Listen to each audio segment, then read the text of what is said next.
Parents divorced and told me to play perfect family, but I refused and did this. Years later, they tell. My parents' divorce wasn't just a crack in our family.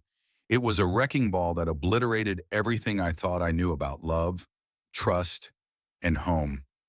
At 16, I stood in our living room, watching Mom sob into her hands while Dad packed his bags, his jaw tight like he was chewing on regret. They didn't scream or fight. They just stared at me, their only child, and demanded I keep up the charade of a perfect family for the neighbors, for their friends, for the world. I laughed, not a joyful laugh, but a sharp, bitter one that cut through the silence like a knife. Play pretend while our home crumbled. No way, I was done being their obedient little actress. Instead, I did something they never expected. I walked out. Not just out of the room, but out of their lives. I packed a bag, left a note, and moved in with my best friend's family across town. They begged me to come back, to keep the family together. But I refused. I wasn't going to live a lie. The decision wasn't easy. Living with Jenna's family was like borrowing someone else's life. Her parents were kind, but I felt like an intruder, tiptoeing around their routines, hyper aware of every favor they did me.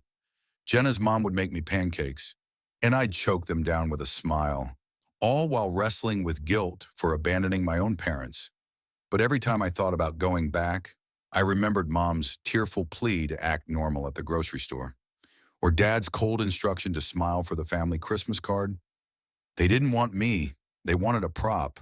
I threw myself into school, into part-time jobs, into anything that kept me from thinking about the family I'd left behind.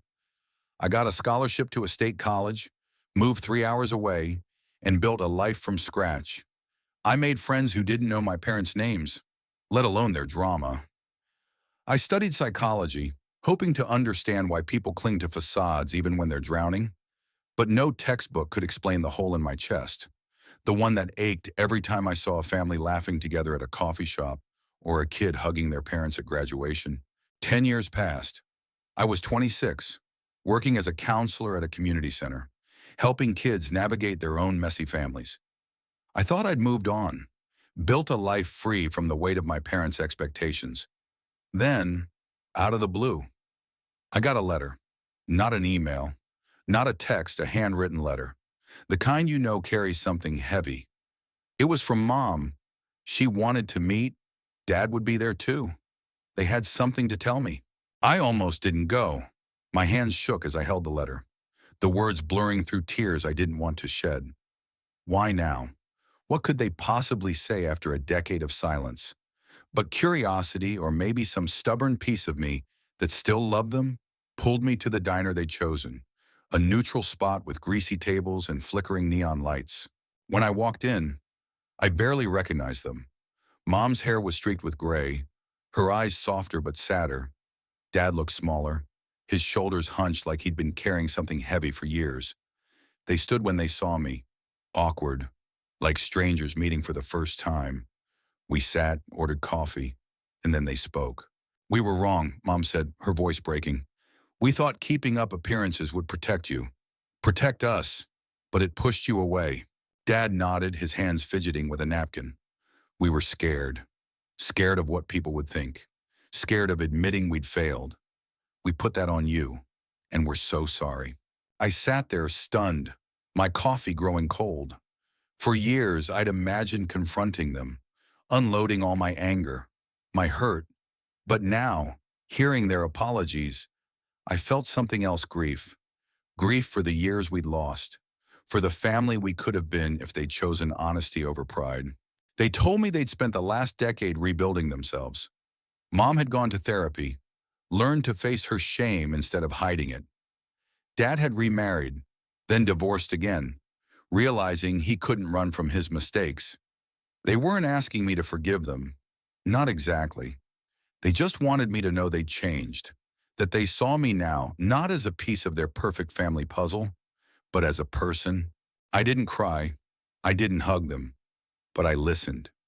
And when I spoke, I told them about my life not to boast, but to show them I'd survived. I'd built something real, messy, and mine. I told them about the kids I counseled, how their stories reminded me of my own, how I'd learned that family isn't about perfection, but about showing up, even when it's hard.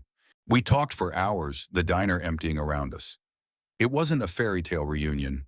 There were no promises to fix everything, no grand gestures, but there was a start, a fragile, honest one.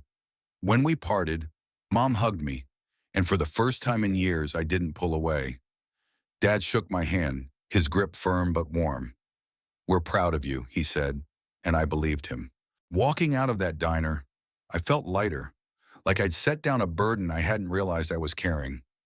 I'd spent a decade running from their lie, building a life to prove I didn't need them. But maybe I'd been running from myself too, from the part of me that still wanted a family, flawed as it was. Now, 10 years after I walked away, I'm not sure what comes next. We're not a perfect family, we never were, and we never will be.